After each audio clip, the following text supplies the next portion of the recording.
what is the reason they are hired and what is the reason they are not hired. And this is mostly the hardest question to answer.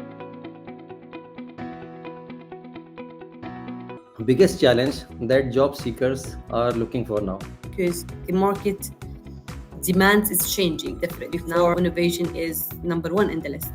Are they fit to their role or not? Job, you cannot convince definitely the recruiter or the hiring manager at all that you are right. What is missing link that can create problem for them? Storytelling become a very critical skill. Though they didn't get the job, they become part of my network.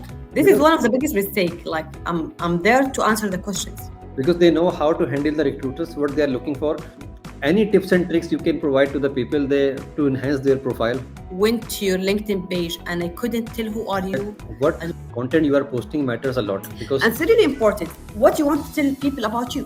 What is the mistakes people in today's time they are making mistakes in applying job? Okay, LinkedIn becoming number one job platforms. You need to work in your profile before you apply to tailor it. And the worst answer I always and mostly get, I want to grow, I can do anything. Recruiters are spending very small amount on one CV. I'm telling you the truth, we don't read the 5 pages. What is the advice you can give to our community as a finance professional? How we see the finance best fits or the candidates in the journey has changed. The recruiter wanted a business partner. So how can I sell my profile as a business partner? Today, I'm here with Nadeem just only because we're part of one network. When you know someone, it's easy for you because you know everything about him. I give you a small example, which is, I think, one of the smart things that you should do. But if somebody is referring you and you trust this guy, that can solve your 50% of problem. How you can add a value, how you can share what you can add as well. Networking is a key enablers in your career progression. Network doesn't mean you ask immediately about the job. Sometimes they talk about the long-term benefit more than the short-term because this is what the client needs. And how you can make yourself best available for that job and how you can tell that story. I shared some secrets or benefits. For sure, you shared also. So thank you so much, Nojood, for joining this session. And I was thinking to bring you in my show because we are discussing a lot of things about finance, FP&A, business partnering, and career. So HR is one of the area where people want to learn that what is the reason they are hired and what is the reason they are not hired. So they are more interested to know the second answer, that why we are not hired. So, and this is mostly the hardest question to answer because we're meeting people for 30 minutes or 45. So it's usually really hard to answer that question. But yeah, happy to help. No, you can give some kind of ideas or secrets that why you are not hired and this guy is hired. We are going to discuss many things here. We'll take 1 hour this session and people will join from other sources as well. So they have a chance to talk to you and interact with you. So Nojood, starting with your background, can you briefly explain about how your journey is going, how did you started and where are you now and how you are feeling now with this HR profession? Okay. So thank you for the opportunity, Said, and with a pleasure. I love to have an impact, and hopefully this is what I can bring to today's session to add some values and some HR, I would say, advices to the people to help them in their careers. Starting by myself, this is Nojood. I'm a mother for 5 years old boy Khalid, and I'm an HR person since the beginning of my career. So it's around 15 years of experience in the HR field. The funny story is what brings me to the HR is not like I wanted HR since the beginning. I wanted to go something around MIS, Management of Information System. I like those technical yet business things. Then I think somehow my way took me to the HR because it was my second option. And then I think by nature I found myself in HR in general. So I started my journey in HR in 2011 with some operational job, and then after a couple of years, around 2014, I had my first job in the talent management, and then I felt like, oh, this is what I want. This is the area that really I have passion toward, and this is what I like. I enjoy doing the work there in that area, and I always like think what we can do more and beyond. So I work with different companies, starting from Landmark, Tamri Group, and now is Sanofi. My journey is now with Sanofi. I have been through all different areas in the HR, in different industries, talking about medical, retail, FMCG, and pharma as well. Some part of my career was with holdings and corporates as a governance office in general. So during this, I could say that I'm not sure if I wish that I could have count how many interviews I did. So it would be a really يعني, quite high number, but this has helped me as well as an interviewer to know how to know people, and as well how to build my interview when I go for any interviews. It's really helped me when I interview people and see how I analyze the interview to look from the recruiter eyes. It's really helping me personally to do my own interviews in general. And I wish that I could share some tips and tips today about that. So yeah, it's that's a bit about me personally. I'm a self-motivated person, very optimistic, very positive. I like to be both physically and mentally active. I like to work within group and bring the best of them. If we have something good, let's make it great. This is something that I always seek and try to do. Yeah, it's great. And your journey, I know, I think we worked together in Tamar Group, and somehow you are not there, I'm not there. So we are out of Tamar. That's why I think we are connecting today. So it's good to have you here, Nojood, and introduction is good. Number one thing that people ask me normally that in this digital era, things are changing. Job searching methods are changing. Job doing methods is changing. So what is the biggest challenge that job seekers are looking for now? So I think the world is changing. The market is changing big time than the first 2 or 5 years that I have joined the market, and then the next 10 years, and now. I think in the last 2 to 3 years, in top of my mind would come like as a challenge. The market become lean. The structure in the organization become very lean. You could look to a very few hierarchy levels or layers in the organization. That's mean the number of the people to operate any organization becoming less and more competitive.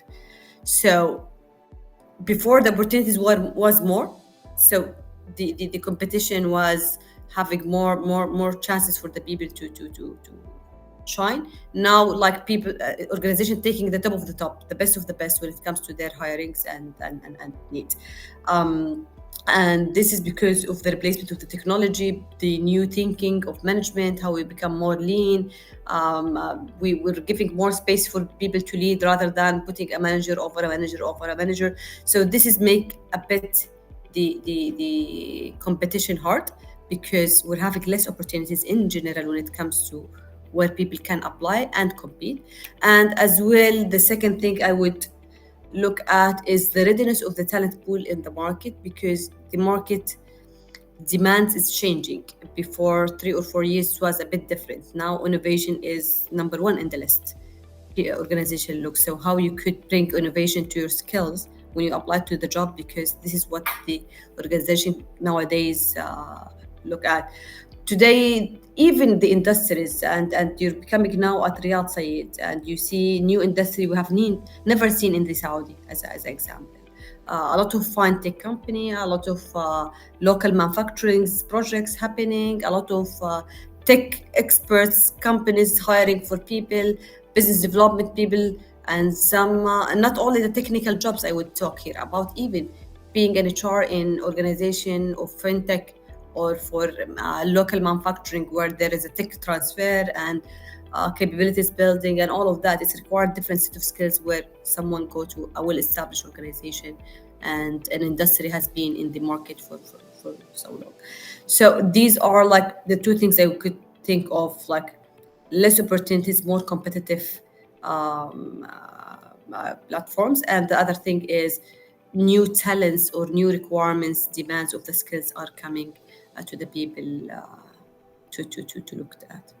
I think you highlighted very good word, which is readiness, and people are not understanding that are they ready for this job or not. They are just applying just because of they are frustrated, or they are applying because they want higher salary, they want good life, but they are not understanding are they fit to their role or not. Because there are two things which I understand, which we call it luck. Actually, when you is there should be an opportunity, which is your job market opportunity, there should be a readiness. So once these two things meet together, I call it luck, you know. So the lucky people are saying we are lucky. So it's not lucky, they are actually meeting the criteria with the readiness of the job, so they are getting hired. 100%, This 100%. is Yeah. one of the important thing, and you are right, technology is changing, business models are changing, but we are thinking with the traditional mindset, and they are thinking I have 20 years of experience with these kind of education, but they are not updating themselves. It's like mobile device, you know, if you're not updating your mobile continuously, the mobile stop working.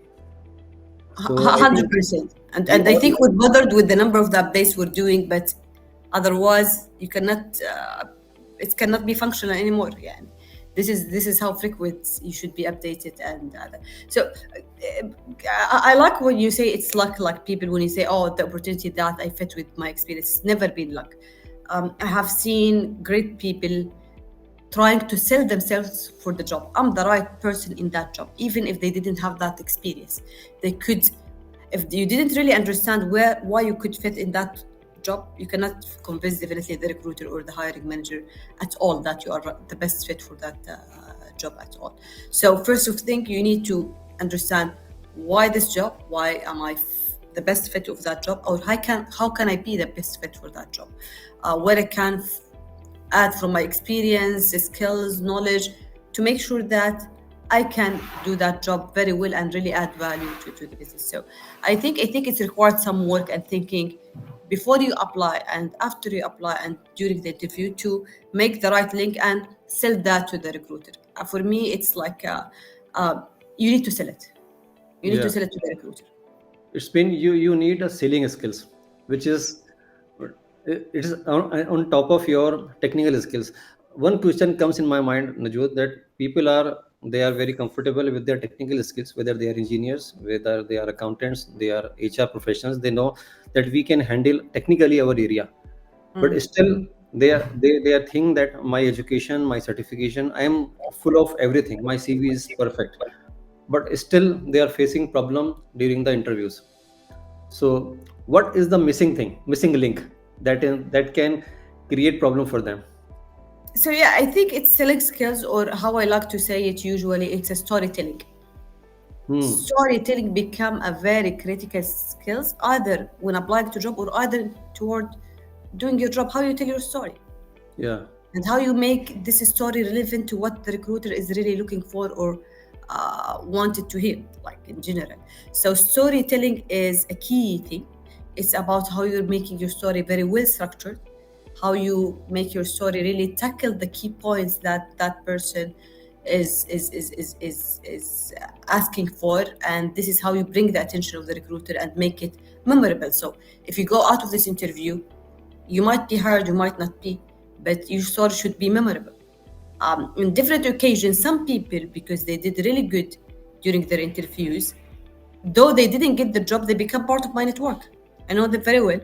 Sometimes I talk to them about different subjects, but okay, those people made an impact during the interview process, and they brought to me a very good stories about their career experience, how they adapt, how they change, how they add a value in general, and it's really made a memorable interview for me. I think this must miss one misconception that interview is the session of question and answer. I At will wait all. for the question, I will Oh. answer. It's all about communication, how you deal with the recruiters, you know. So This is because one of the biggest mistake. Like I'm there to answer the questions. yeah, No, you are there to sell that you are the best fit of the job. How you do that? The best thing is take it like a story.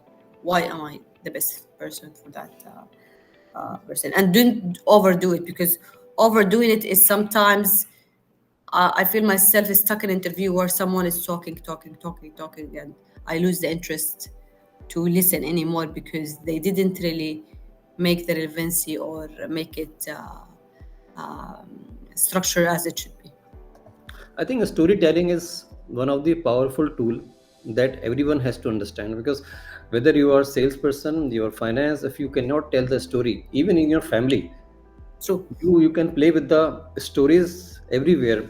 Sometime I found many people, they have very weak CV, they don't have that kind of certification and experience, but they are good seller, But and they found job very easily because they know how to handle the recruiters what they are looking for. They try to find the problem in the company and give the solution at the same time. 100%, 100%. And if And you by the way, have solution, it's something learnable. Like some people by nature, they are very good communicator. They can always tell stories and take you through their experience in a very nice way. But for the people who have a really good experience, but they cannot really show it, it's something that you could learn. The very, I think this is something common and we heard it a lot, is the STAR model, like sorting by situation, task, action, and result. What was the situation, and what is the task that you did, the task you should do, and the action you did, and the outcomes at the end. This is help you to build the structure of your story somehow. But there is a lot of methods to teach you or to learn from it how you build a story, how you tell a story about either, even like tell me about yourself. This question is, people, you generally people make the first impression within the first 3 to 4 minutes in general. yeah, So tell me about yourself is kind of, we're not really looking for a long to brief about yourself, as more of how you could make it attractive.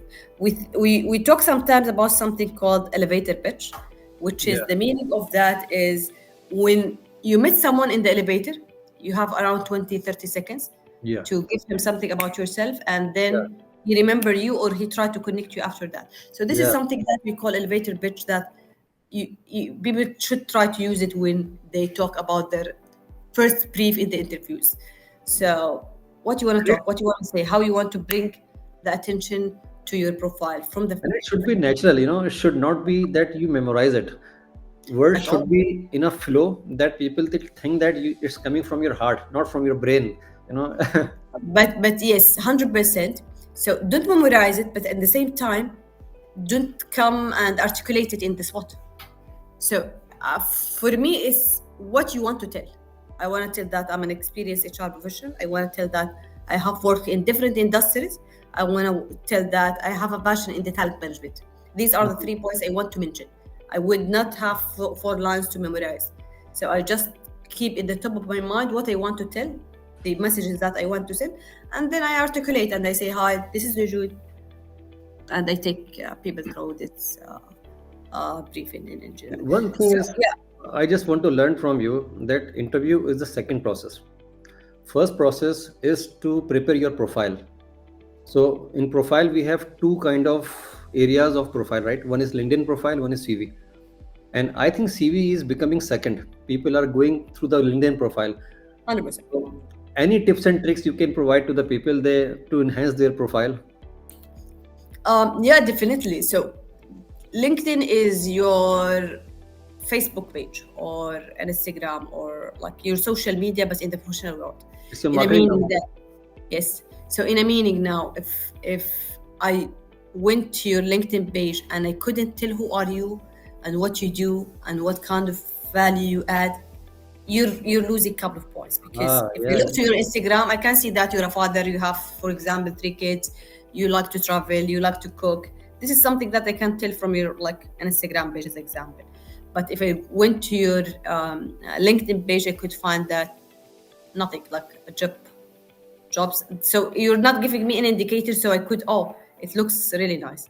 And so you should really keep it active, keep it engaging, and share your milestone. If you have did something really great and there was a kind of a milestone you did in the career on your work, share it with the people. Today I'm happy that 1 2 3 is happening in general. And don't overuse it, because as well there is a trend that people they post everything they do in their daily operations just to show they are active.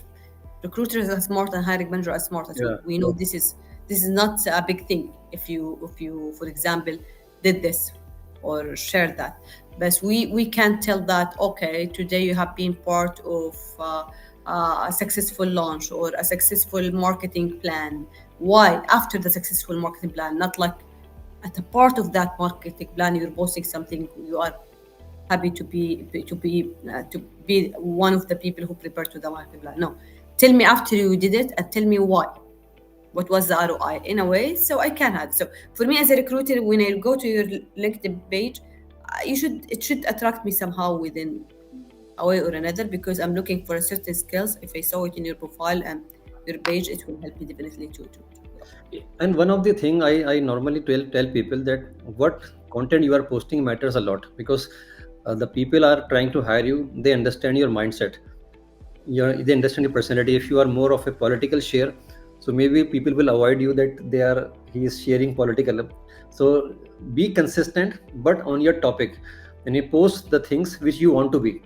If you want to be a finance director or want to be FP&A business partner, so sharing relevant content, so it will also help you to, you are helping people that they will understand more about you without looking at your CV.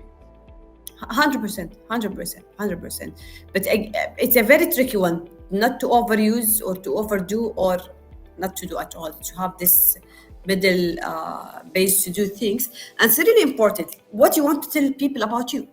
If I go to Nadeem page, I would know that you are having a lot of things because you like to make an impact when it comes to finance business partnering, what's new about finance, what's new about stress, and where you want to be in the future. So this is that something that I can tell about Said from his page only, without meeting him or connecting to him. This is where you need to do. So always ask yourself, what I want the recruiter, the network in my LinkedIn to know about me when they see my page. This is where this is exactly what you need to post. And what others perceive me about me when they will go into my page, uh, so that will help you a lot to. Exactly. So you put, I want to be perceived as an innovative person. How I can that? What kind of post I should do? I want to be perceived as an expert matter in marketing for new products, for example. So this is something I would work on. I want to be perceived as a strategic advisor. So this is something that where you should be. And it could be multiple things, not one thing that you need to promote yourself about. But make your story consistent in the CV, in the LinkedIn, in the interview, in how Yeah. you tell about yourself. So always look what I want to tell about myself, what I want to show about my skills. And when you go for an interview for a specific job, how I can connect this to be to the role needed, and so I Hmm. can be the best fit to the role. So actually, normally receive many messages because I'm active on social media, and they are sending me CVs and everything. So, what is the mistakes people in today's time they are making mistakes in applying job? Can you highlight something that what are the major mistakes they do, because they are applying to get the job, but then So they I don't get answer and everything, so they feel frustrated and they feel that I'm not fit to that role. So there should be a secret where only HR eyes can see. So again, today it's not only even HR, even the system itself, Hmm. the technology is helping us today. When people apply, again, LinkedIn becoming number one job platforms in general. No one using their own, not much of organization using their own website to do so, but Yeah. LinkedIn is the first thing. And through LinkedIn itself filter the relevancy to the job through different aspects itself. Hmm. So unless you see that you can do this job and you could fit this job in a way or another, you should not apply if you didn't see yourself fit. If your profile have a different experience and the job have a different requirement, but you think still you can add a value, you need to work in your profile before you apply to tailor it. What is the skills you are in your LinkedIn profile? What are the brief you're writing about yourself? Because, for example, if you are a marketing person, you want to apply for a project management role. So from relevancy perspective, it's two different jobs in two different fields, but you know that you could fit in that job. How you can do that? Adjust your profile as well in the LinkedIn. What kind of skills needed in the project management? You have it, and you can really do it, and you learn it, and you could do that. What kind of things, if you had some project management, for example, courses, workshops you attended, add it to your profile. In your brief, mention that you are someone who is highly interested in the project management, and this is something you have seen in different marketing plans you prepared. You use the project management skills, blah blah blah. So we can find the connection before you tell us about the connection in general. So this is my advice. Second, be selective to the job, what you aspire for. Usually when people ask me, we want to grow, we want to progress in our career, first question I ask, what is the career you're aspiring for? Hmm. And the worst answer I always and mostly get, I want to grow, I can do anything. Okay. So they are ready for everything, just for No, the sake of job. exactly. No, I want you to be determined. I want to do marketing or, for example, business operations. But yet, marketing is my passion. For example, so what you, career you aspire for. So make sure that what you're applying for is either the career you aspire or something will take you to the career you aspire for. Hmm. Because sometimes it's like the mosaic or the lattice career progression is important. You don't grow from accountant to a senior accountant to chief accountant to something else. No, you should move from different jobs between finance. You work something in the tax, then you work something business, finance business partner, in order to be a CFO in the future. In general, you could juggle between two different roles within the finance industry. So you could apply, because I want to be in the future as a CFO. So I think it's important for me to work in some finance business partners role beside my strong accounting background.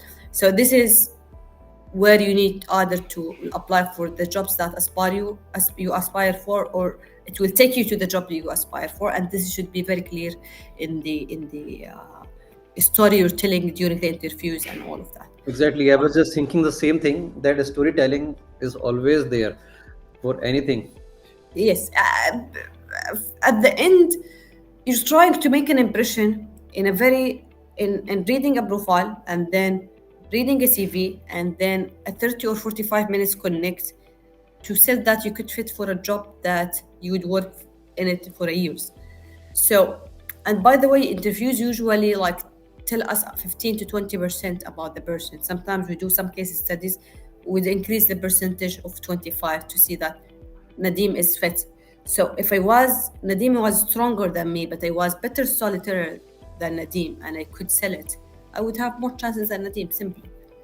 So that's why it's important how you show yourself, because now we're not discussing how you do the job, how you make yourself there for the job itself, which is a tricky part. One of the question I received, Najood, a lot of people, I also heard that recruiters are spending very small amount on one CV, maybe 5 to 7 seconds when they are Yeah, shortlisting, right? we call it the screening. Yeah, screening process, and this is a major screening process where you are being shortlisted. If you are not part of that screening process, you will not get the interview. So, how people design their CV to get the attention of 5 to 7 seconds? What is the keyword that you want to tell about yourself? Yeah, So it's all about keywords. It's about how you structure your education and your experience and your expertise and all of that. Imagine I have a CV for someone 5 pages as example, yeah, yeah. with a lot of achievements and Yes, they are born. exactly and all of that, and I have a CV with 1 page with summarized like with key achievements, milestones, and keywords that I would look. If I look to the two, I think this is, I don't know, he's overqualified. He's taking I think good CV help you a lot to get them shortlisted. Your voice is not coming, I think. so. Yeah, now it's okay. Okay, can you repeat the question because I lost you? I'm saying that people actually, when they are making good CV, they are helping you actually as a recruiter to get them higher. They are not Yeah, helping them; they are helping you actually, because if you receive 5 page CV, it's so difficult even for you to We read don't need it. I'm telling you the truth. We don't read the 5 pages. yeah. Make us more confused to do the WADA. I go one or maximum 2 pages for the people who have really like a lot of job experiences and moves, and it's how you highlight it in my own CV, for example. I'm highlighting in my overview and executive summary about the key skills and achievements and contribution I have done from talent management, for example, strategic career planning, and etc. This is what I want people from the first impression to know about me. That's it. And then the rest is talking about my experience with a with I'm summarizing 7 years of experience in 3 lines only, for example. Hmm. So what I want to tell, I want to tell what are the areas I manage in the HR, and what was my stakeholder, where was my stakeholders in that, and what was the outcomes that I want to share. Something very brief, simple. Someone could go through the 3 lines, feel it's strategic, it is more of HR business partnering. So what kind of feeling? And it's nice really to share your CV after you do it with someone to see like what is the first thought you would have about my CV in general in 5 seconds, 6 seconds, Hmm. not like reading it through. Another advice, now people try to be professional and in like having a very good attractive CV, so they go for supportive resumes writers and LinkedIn profile as well writer. My point to them, if you didn't do it with that advisor or consultant jointly, it would not represent you, because some of them send them their current CV, they change the wording. The wording change is the easiest thing, but is it reflect what you want to do or no? This is something else in general. So I think no, try to have it customized to your personal skills, personal thoughts, personal wordings as well, and make it more attractive. I think your CV should be designed in a way that it should not be a best in front of your eyes. It should be the best from the recruiter's eyes. Any, everyone like his child, but maybe other person will not like your child. So, so you have to design yourself in a way that people will start liking you. It is we call it in personal branding. There are two things: how you like yourself and how people like you. 100%, And 100%. they are not matching. It's not personal brand. 100%. That's why in the 5 second I will see a couple of words. Show me what Yeah. I want to see as a words. Good. So we have audience. If any question is there, so they can raise the hand. I can bring them on our virtual stage.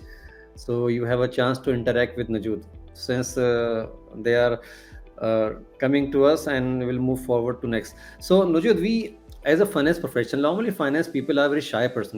They are not talkative. They are not kind of storytellers.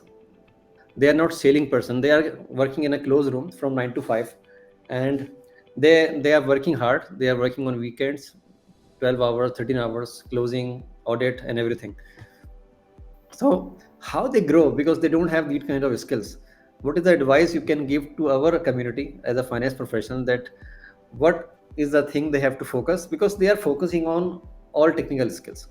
They are working on payable, receivable, audit, reconciliations, day and night, very hard working by heart, but they are still not able to grow. So any advice you can give to our community? So I'll tell you about something. And again, from my experience in overall 15 years, in my early career, when we were hiring finance person, we were looking for that calm people who could really uh, be, be more focused, not really social.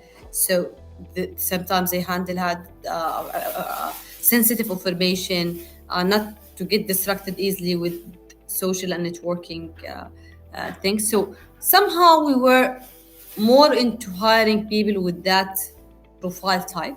Okay, strong technically, yet from personality skills and all of that. It is, we see it the best profile type that fits to those jobs.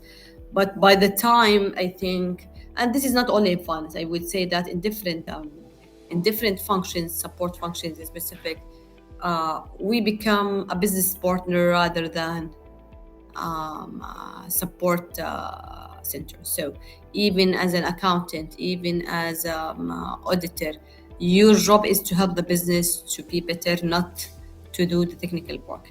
So the skills and the how we see the finance best fits or the candidates in the journey has changed. Personally, I'm saying I was hiring with that profile type, and then now I start to hire with a different profile type, with someone who have a vision, who could add a value to the business, to could challenge if he see or she see that things are not really working. Probably if there is something in the in numbers is not really quite good in general. So this is something that I just want to say. This the it's changing the market and how people look to the support functions. I think the job of finance business partner is was not there since 15 years, as of my knowledge, Definitely. as of now, in the market. And this is coming from the change of the direction and swift of how we see the things. So, and as well, I just want to highlight, I have seen some quite finance or shy finance people who are technically strong, not social. When you come to them in a discussion where you're telling them something and they don't think so, it's correct, how they debate, how they negotiate, how they validate their case. So it is coming from passion, it comes from interest. So they have that skills, but they're not used to do it in general. If and I think Said, you might relate to that. If you talk something nonsense when it comes to numbers and technical to a strong finance colleague, what they will reaction, they will not say stay shy as they are and say this is my number, I don't know about you, but this is how I see it, and they keep silent. No, they would debate and they would try to sell it to you and to give it to you as a and to convince you with. um why I'm sharing this, because one of the great books that I read is named To Sell as Human. To So sell. it's not something to sell as a human. Okay. So I think this is tell you that we're using the selling skills in a way or another in our lives in general.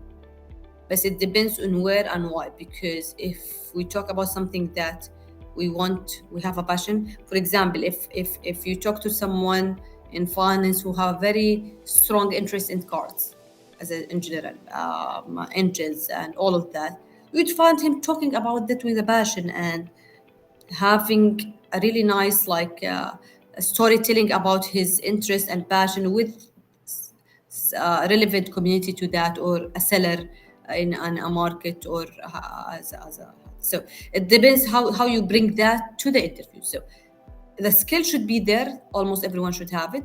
How you bring that, I think it's easy as well, because you use an approach or a methodology. Hmm. Use the STAR methodology. Even the storytelling has a certain principle in how you do and you build your story. What is the purpose, the message you want to send? Who's the audience you're sending to? What is the conflict you want to create and resolve? For Yeah. example, in a certain job, I know this job would require someone with social skills, for example, blah, blah, blah. But I have proven that I am a very strong business partner in a lot of ways.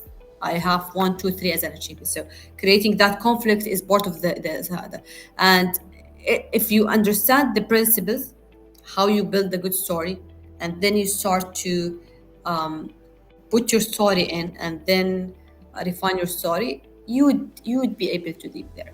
But it's something that you should learn it and practice it, and over time it would be really, really great. I think business partnering is the area which is evolving by the time. It was not available, you were right, 15 years ago, 10 years ago. Last 4 to 5 years, I have seen a lot of progress in the business partnering, not only finance, HR business partner, supply chain business partner, sales business Different partner. processes. It's So, become it's become it's become all the support functions operate with the same yeah. mindset. And this role, because I am also a big advocate of this role, and people are not trying to understand the value of this role. They are still working with the traditional mindset. So you have to be the bridge between your department and the other department. So people should trust you, people should rely you, people has a good relationship with you, so that whenever you talk to them, they listen you. You can 100%. create the influence. So normally when people are working on their traditional work or technical skills, they cannot create the influence. I think influence is the skills everybody needs to understand, since starting from the interview, during the job, everything you need to know influencing skill.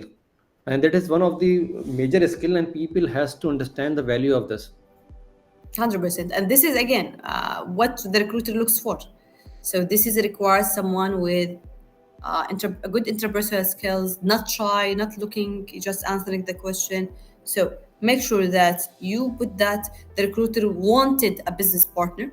So how can I sell my profile as a business partner? And this is where you build the story and structure your story in Exactly, exactly. So anybody has a question, so I you can think we raise have a hand. question from Arshad about networking strategy Yeah, that we recommend to stand out uh, in to build a strong connection in KSA job markets. Mm. So yeah, networking is quite important, and I can see that especially if we talk about jobs, I might hire Nadim because he's part of my network, not because I know him, because he's strong and I know that. And instead of going for a whole search process and assessment, I know that one of the candidates called Nadim, for example, is really good. So usually it's help networking and it's enable you to grow and to get opportunities in general because you're not making only the 30 minutes impression or the 45 minutes interview impression. No, before the impression, I have already endorsement about your profile and a key strengths about you. So I'm coming even to your interview with a very positive impression that you're good at. And I would try to ask you about those couple of things. This is one of the things. The second thing is it is, I would say, a gate opener for an opportunities you never thought about. Today, I'm here with Nadim just only because we're part of one network, as example. And out of this session, I'll have a couple of people. Muhammad, you could be one of them, and I could collaborate with you in a different. And this could really enrich my profile in general. What are the strategies we would recommend to do the networking? I think you need to يعني the networking could happen in different occasions. It's within your current organization where you make sure that you have a good network in general, either for example local team, global team. If you have a global team within the organization, it's really important because it's gonna give you a different perspective. In the industry, for example, seminars, webinars in general, and somehow sometimes from a LinkedIn page, I can, for example, I want to work something related to the early talents. Okay, and I saw someone who do that as a job. I would, I want to talk to you. I want to build, for example, I want to have 30-minute discussion in general to get know more about this and what you're doing in your organization. I might call another colleague because he work in a pharma multinational company because I want to ask, I'm trying to get the number. Hello, this is Nojood. I want to call you about something and I want to gain you as well as a part of my network. So don't limit it to what you need. Think always what you want to develop in yourself and how you could get different practices.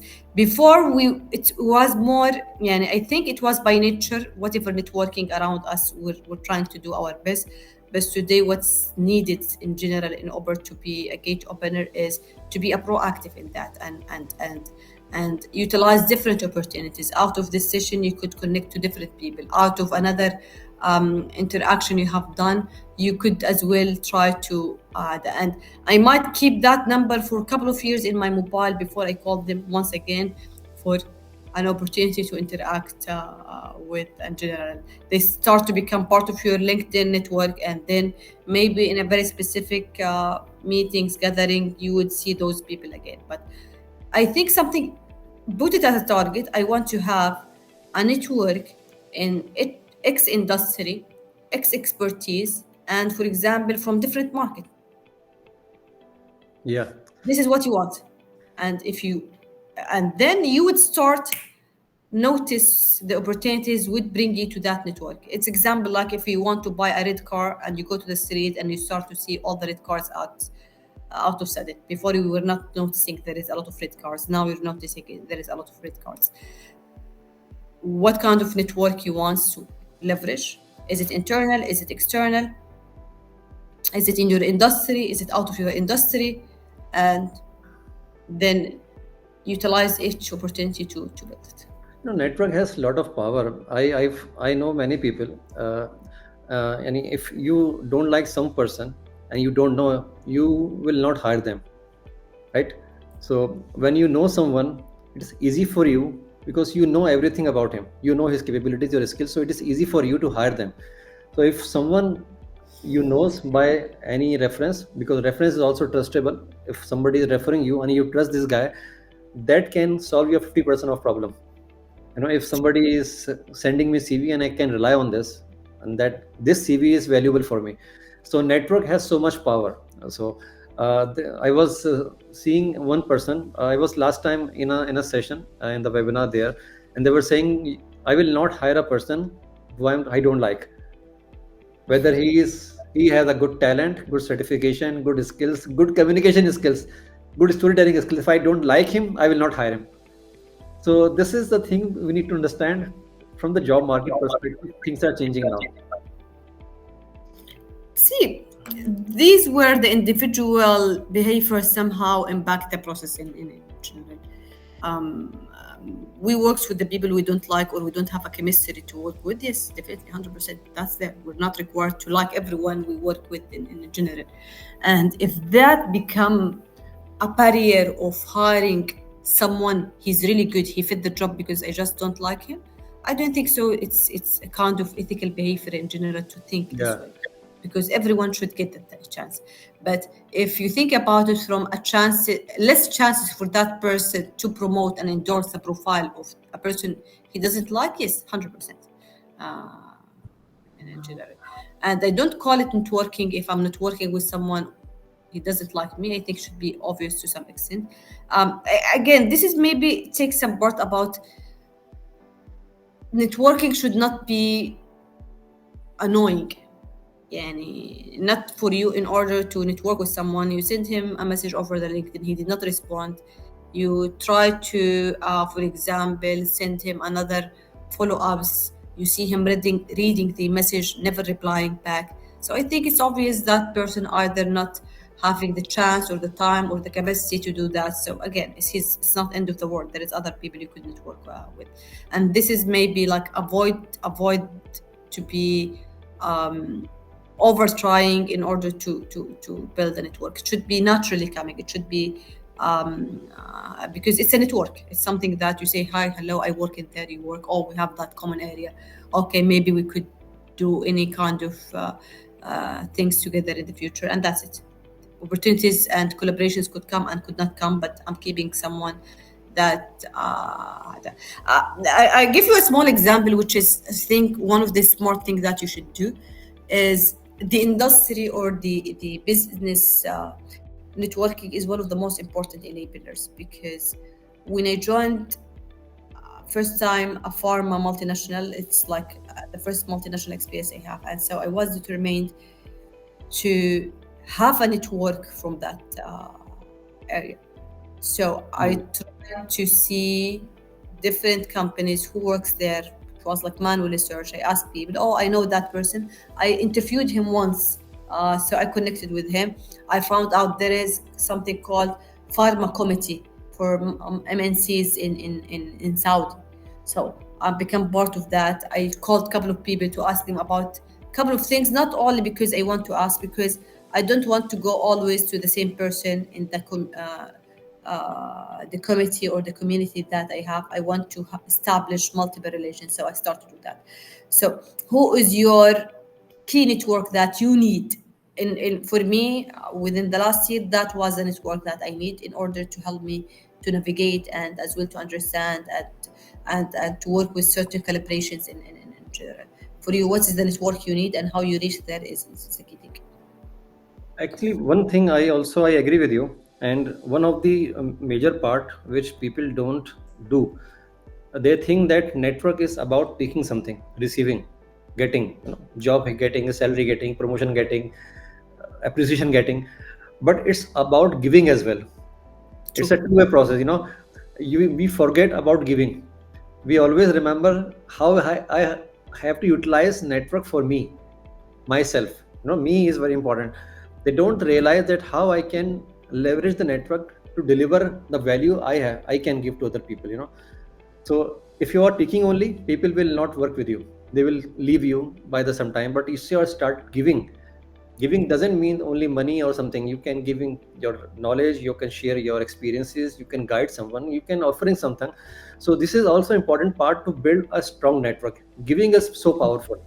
100%, 100% say it, because how you again, it's always how you distinguish yourself among the candidates or the networks or etc. How you can add a value, how you can share what you can add as a value. So even in the network, this is something that done. Hi Nadine, by the way, I'm working in a project related to the early talents. If you have the interest, please to join me, feel free. So I'm offering you an opportunity to work, and this is just over a casual discussion, like to highlight Definitely, I'll be happy as to. a So this is the power of network. We got an opportunity now. true, true, true. So yeah, it's about as well how what you can give back as a value. But networking is a key enablers in your career progression in general, because it's give you exposure. So you know a different industry what they are doing, a different practice what they are doing. You could tell about new trends coming from somewhere in general. You could be part of a group discussion that oh very rich in general. So it is a must in today's world to compete in the market. And this is the only thing where that can make you different from others. you know the If you have good relation with the people, that is a unique skill you are building. You can't imagine that what the network you are building. And that, because sometime, believe me, I found last two jobs without having a formal interview, because the person is wanted to hire me. They knew me already. They knew my work. They know me from last 2 to 3 years. They were following me on LinkedIn. So they hired me because they were trying to take the skills exactly what I'm writing on LinkedIn. And since 2 years, the guy was following me, and suddenly he offered me that exactly I'm looking for this profile of what you are doing. So if you are active on LinkedIn, LinkedIn can also work for you. It's a two-way process. Yeah, it's part of how you leverage your network, Yeah, and it could be as well come from personal perspective. I remember once uh, someone came to me, listen, my son friend, I was amazed by his social skills. He's a pharma graduate and he is working currently with X company. Uh, he didn't ask me for the job, but I think the guy is really good. I liked him. So, yeah. so, I just so want that to. was quite amazing for me to hear. I told him, "You get me curious enough to interview that guy because I want to see like what you admire." And the guy was really good when we And met. this bring me one question. Network doesn't mean you ask immediately about the job. No, You know, oh, people never just do that. they Never just do that. they just make the network, exchange the card, and second day they say share their CV. This is not called network. So yeah, I have seen it. Yeah, I have seen it a lot, especially being an HR. Once you say that you are in HR, people, hi, this is Nojood. Hi, this is X person. Hi, blah blah blah. What you do here? What do I do? Oh, what you do? I'm in HR. Oh yeah, I think I want to apply at your company for a job. yeah. Honestly speaking, I didn't see any mutual benefit of that Your relation. network break. Exactly, exactly, Plus. exactly. Somehow, if you did it in the first time, or even had start like if there is something specific, for example, listen, I work in try to do it smartly, even if you have to do it. I work in etc. company. I have XXY experience. I'm looking for a job generally. I know that you have X job. If you know something specific, if you could recommend me, but anyhow, I would love to connect to you beyond this. Blah blah blah. In general. So Yeah, I would be more keen because that person was kind. He knows what he wants. He was smart in introducing himself. So yeah, I think time is going very fast. We have Yeah. been 8 minutes now, and topic is very interesting, and we can talk to this topic maybe hours and hours. But we a few questions I just want to ask you as a finance professionals. Like the sales people, they are selling product, right? So they know exactly what they are selling because story comes from the product. They are going to customers. They are selling product. So sales people, I think they are more smart people than us. They know how to sell. But as a finance professional or support function, I can say, which includes your HR, admin, finance, and IT, they don't have any product to sell. They are not going into the market and they are not dealing with the customer. They are mostly dealing with the internal customers, which is other departments. Or mostly, if we are working in payable and receivable part, we are dealing with customers and suppliers. So, if someone is selling his product as finance professionals, which I understand, what is the product I need to sell? My experience, my knowledge. This is, I think, my products. Yeah, 100%, 100%. And it depends as well, Nadim, in what is the job is about. I think maybe the experience I have is not relevant to the job because I work in marketing and the job in project management. The skills is more needed because I have some project management skills I utilize in different things that I work in. So I would talk more about the skills and promote for it. See, the self awareness is important. Don't overestimate yourself or underestimate what you do in general. What is your strengths? Why Nadim is today successful in what he's doing, as example. So what people says about me, what is the most thing that I enjoy during work? Those would be your strengths and the things that you should promote about yourself. How you make it relevant to the job is something as well you need to make the connection about. So this is what you're trying to sell: your skills, your experience, your knowledge, and you choose based on what is the need. For example, if someone having a product, sometimes they talk about the long-term benefit more than the short term because this is what the client needs. And sometimes they talk about the short term benefit, for example, or something else because that's what the client do. So it depends what is the job and is it your skills matters or experience and all of that, so you could tell about yourself. And again, it's a technique, learn it and you could do it in general. And since last few years, I learned one important thing. There are two kind of mindset. One is employee mindset. One is employer mindset. And the people are not growing in their company. They are always working on the employee mindset. Employee mindset means 9 to 5 job, focus on job description and masalama, right? But employer mindset create the value within the company. They utilize the network, they sell the ideas to other departments, they help them actually.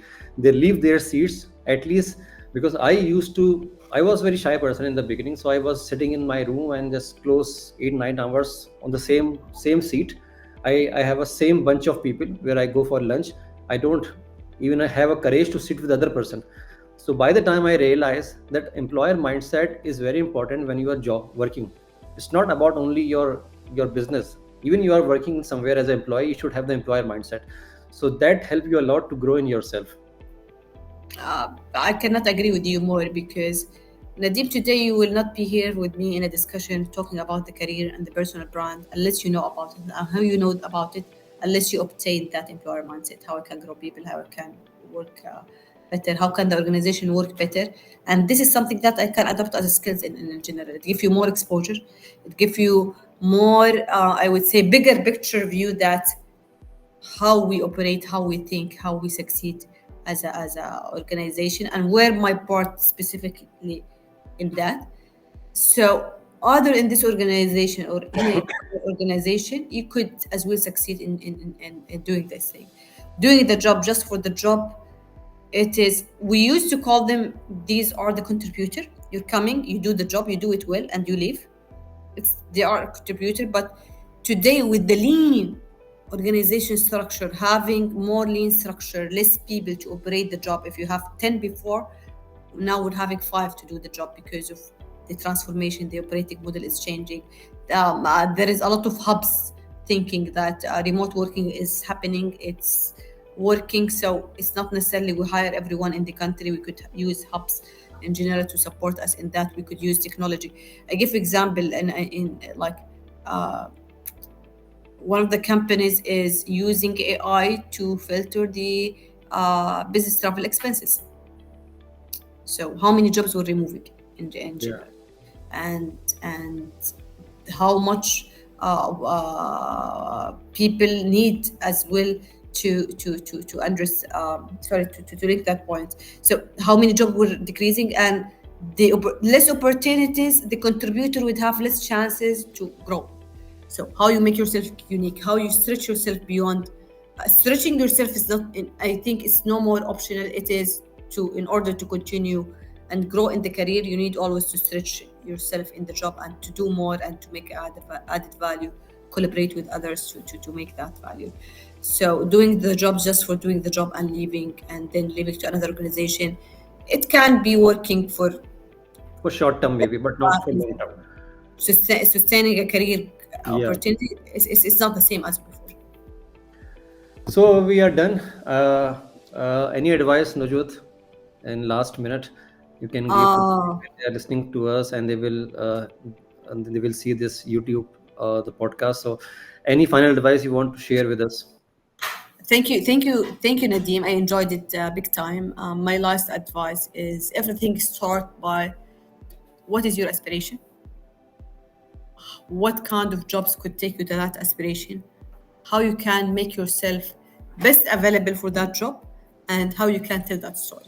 So sometimes you need to as well equip yourself. You might not be ready really to fit for those jobs, but you could have some network, some coaching, some online courses to equip yourself about that subject. So at least you could be semi-ready. So it starts from that. It's everything is connected to each other. So and you could learn it, you could do it in general. So learning is one thing, and relearning is another thing. There are I found there are two kind of ages which is more critical. One age is 25 years of age where you are learning new things, and second age is 40 years when you are relearning things. So Which is most difficult, which is most most difficult. important to survive for next 20 years. 25 years of experience age is easy to survive because you are starting your career, you can take any kind of position. But 40 years, you have a bunch of experience and you want to sell it. If you cannot sell it, you cannot survive next 20 years easily. You will always have a problem because companies are looking for a young generation, and how you are going to survive in that kind of environment. So Ah, yeah, 100%, 100%. Totally agree. I'm not sure if we could have more time or we're done. no, we are done, I think. Thank you so much, Najut. Most And welcome. if needed, we can connect again. This podcast is continued, and maybe we can bring you again on different topic. We'd love to. We'd love to. We'd love Thank to. you And so thank much, you, Najut. everyone who's joining us. Hopefully, I could. I shared some secrets or For benefits. sure, you shared all Yeah. secrets. Okay. Thank you. It was a Thank you pleasure. very much. Thank you so much. Most welcome. Bye Bye, bye. everyone.